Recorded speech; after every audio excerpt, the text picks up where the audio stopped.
The latest E-Series is the 10th variation of the Club Sport. It's one of the fastest sedans in the world and a member of the ultra-elite 4-second club. I still get a nice feeling sometimes. I pull up at the lights and the Club Sport pulls up beside me and I have a look at it. And in most cases I've got to say they're pretty well kept and nice and clean. The owner's proud of the car, and so I get a little bit of a kick out of that. Club Sport is the car that gets people into the product. Club Sport is the car that steps them above SS Commodore, and the pressure's been on HSV to make sure that the Club Sport stays ahead of the game, because with people like Simcoe and some of the blokes like Tony Hyde and that engineering the SS better and better with each model, then the pressure goes on Crennan's boys to make sure that the Club Sport stays ahead of the game. That's our bread and butter car. That's the car we love the most.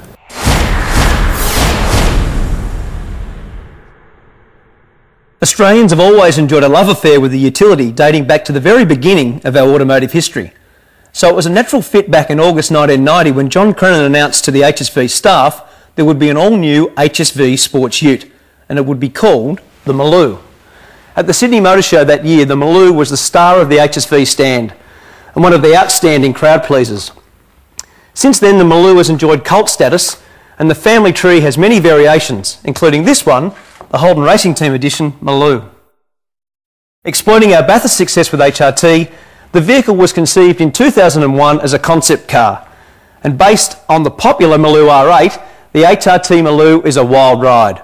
It boasts a 6.2 litre Corvette LS6 350 kilowatt engine and has the stopping power to match with an AP Racing brake system. The striking body treatment features a lower roof line, an extended cabin, and as you can see underneath, there's a wider track.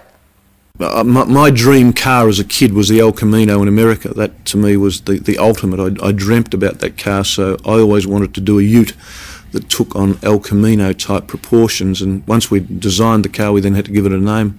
I always remember taking an Aboriginal book, a book of Aboriginal words home, and one Father's Day the kids and all of us went through this book and we nominated 6 potential names for this car, and we all took a vote and Maloo came up the winner. An Indigenous word which appropriately means thunder. I remember that clearly. We introduced it at a time when the recession we had to have was just starting to take a bite on the motor industry. So it was bad timing, but I mean, it was unfortunate. We'd already planned it and we were down the road, couldn't turn back. But interestingly, we only ever predicted 100 sales for that car, or just over 100, might have been 110. And all 110 sold, although probably the last few were a little bit slow as the recession sort of hit the motor industry. But it was interesting, I noticed from that point on, once we'd finished the build, that we were still getting orders for, it started off about 3 a month, you know, just a bit of a dribble, then 4, then 6, and then John was keeping track of this too, and you know, after a while we're getting orders for 10 of these a month, so it wasn't too hard to get them back into production. And I think about it might have been 12 months after the last one had been sold from the first batch we started again, or it might have been less than that, and it just picked up and picked up and picked up, and once again here it is, a mainstay of HSV. Maloo is the number 2 seller in the HSV range. More than 4,500 have been produced. Always at the pinnacle of stellar performance and known for its standout looks in a 2-door load carrier, the Maloo R8 is now also in the Guinness Book as the world's fastest production ute. You know, Edith and the boys love their utes. I've got friends of mine that have got them that are totally impractical. They've got 21-inch wheels and tyres on them, and they don't go around corners because there's so much rubber grip in the road, and these blokes are in their 50s. I mean, they should know better. But, you know, the Maloo's certainly worked for us. I think there are an amazing number of people around the world who know about HSV cars. Now, part of that is the whole Holden thing, you know, and these big Aussie buffy V8s that they'd all love to have in their country if they could. And I often get asked about them, or people will comment on seeing something or want to know something. The Brits love it. And now that the cars are going there, they can understand exactly what it's all about. I mean, Jeremy Clarkson talks about driving hot Holdens and just loves the things, and he's one of the most identifiable motoring blokes in the world. As for the local Australian guys, I think there's still a little bit of tall poppy around the place. You know, that has happened and that continues to happen. You know, like, oh, are they really that good? And they, you know, it's still a Commodore and it costs $100 grand. I've got to say, occasionally I come to an HSV car myself and go, but this is a Commodore, you know, they're 35 grand. Why would you spend 90 for a Commodore? And then you go and drive it and go, oh, okay. You know, yeah, it's still adding enough, and yes, it's a good thing and it does the job. HSV has enjoyed continual growth since its inception. In 1988, the first full year of production, 421 HSVs were built.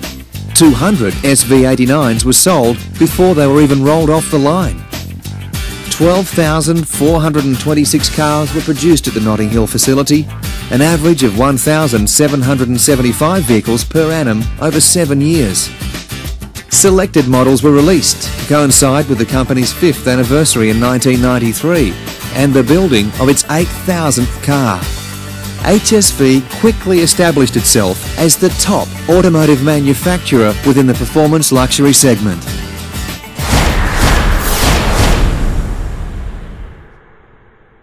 From day one, HSV has always created cars that quicken the pulse.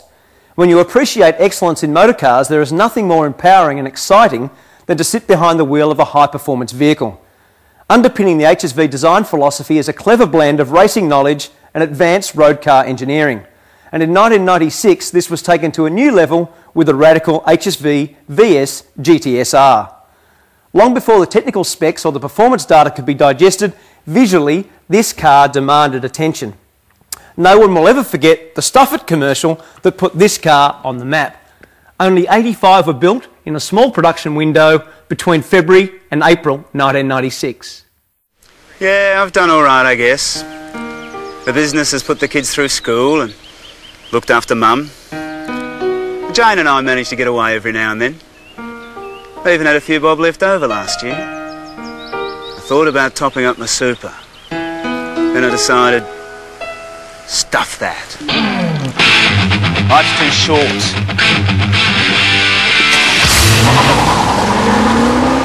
It brought the rev heads right out, you know. In particular, I always remember, because we had part of that package was to, and that was a really good exercise.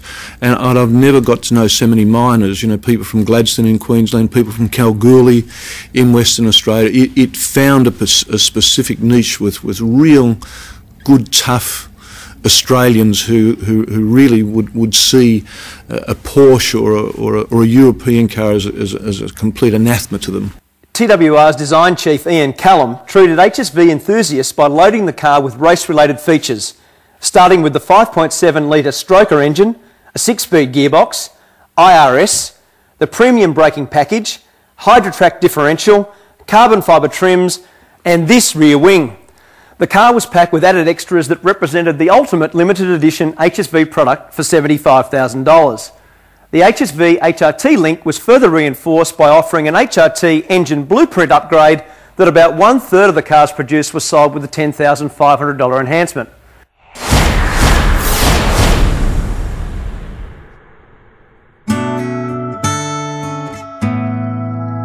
There are rivals that offer performance but not luxury. Others offer luxury but not performance. Very few offer both. The Grange made its debut in '97, replacing the HSV modified Statesman. 316 HSV enhanced Statesmans were produced over a 7-year period. Grange offered cavernous accommodation and lavish appointments combined with HSV's trademark styling, engine performance and driving dynamics. A unique vehicle in today's market. Built in limited numbers each year, Grange blurs the line between limousine-style magnificence and a performance-bred sedan. An air of authority, understated aggression, the Grange is HSV's long-wheelbase flagship. Half the production runs are often pre-sold, and more than 1,200 have been made since its inclusion in the HSV range.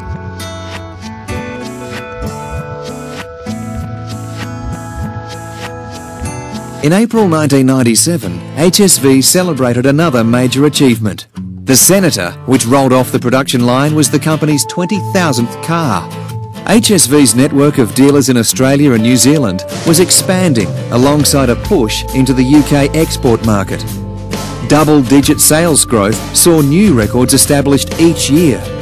By the turn of the century, HSV was selling more than 3,000 units per annum, and production would soon reach another milestone, 30,000 vehicles. It continued to lead the sales challenge in the performance luxury car segment, and research indicated that HSV customers often drew a comparison with prestige European models.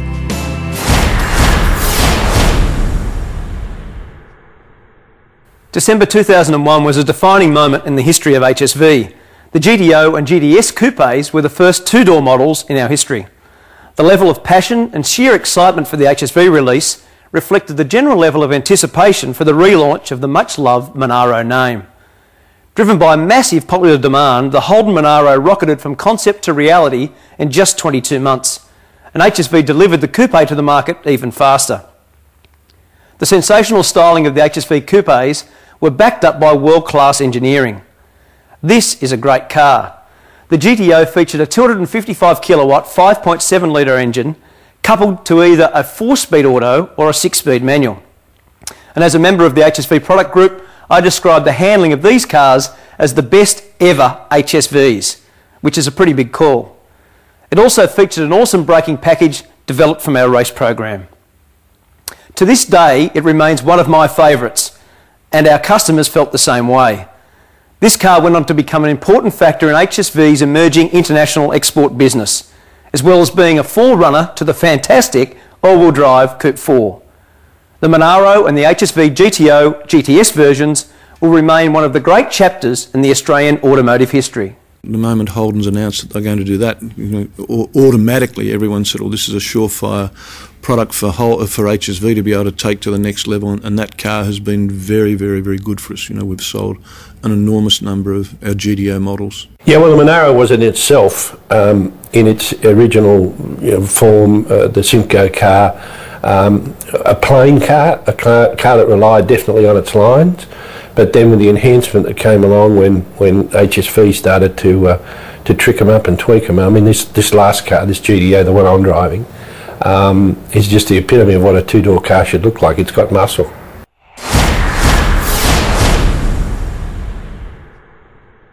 HSV models have always been differentiated by exclusive and premium engineering features, but the Z Series package took the brand to a whole new level. Here at the heart of this club sport is GM's latest Gen 4 power plant, the 6-litre LS2, an all-new V8 that draws on a long heritage of small block engine design. In HSV form, the LS2 delivers an outstanding 297 kilowatts at 6,000 RPM. The engine flexibility in this car is a great story. There's an old adage, there's no substitute for cubic inches. And with a 6-litre capacity, 87% of peak torque is available from as low as 1,600 RPM. And the output never drops below that figure until after 6,000 RPM. For the Z Series, virtually every drivetrain component was upgraded to an exclusive HSV spec. The unique character of the LS2 and drivetrain opened up a whole new era in the HSV performance lineup. True to the company's traditional values, the HSV team once again re-established the performance car benchmark with the new Z Series range. And soon, we will move the bar again. State-of-the-art, in-house, computer-aided design allows HSV engineers and designers to work at the cutting edge of vehicle development, laying a strong foundation for the future. Around Christmas in 1994, HSV relocated to the current Clayton Business Park facility in Melbourne. In the beginning, 12 staff members worked for HSV. Now there's over 200 employees and contractors.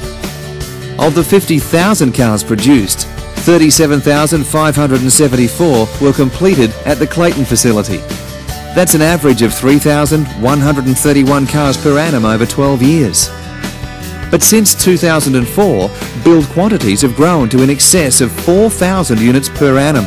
The HSV engineers and the HSV designers are basically linked with our engineers and designers. I mean, they actually participate in the program activities as we're developing, as we're designing and engineering our new cars.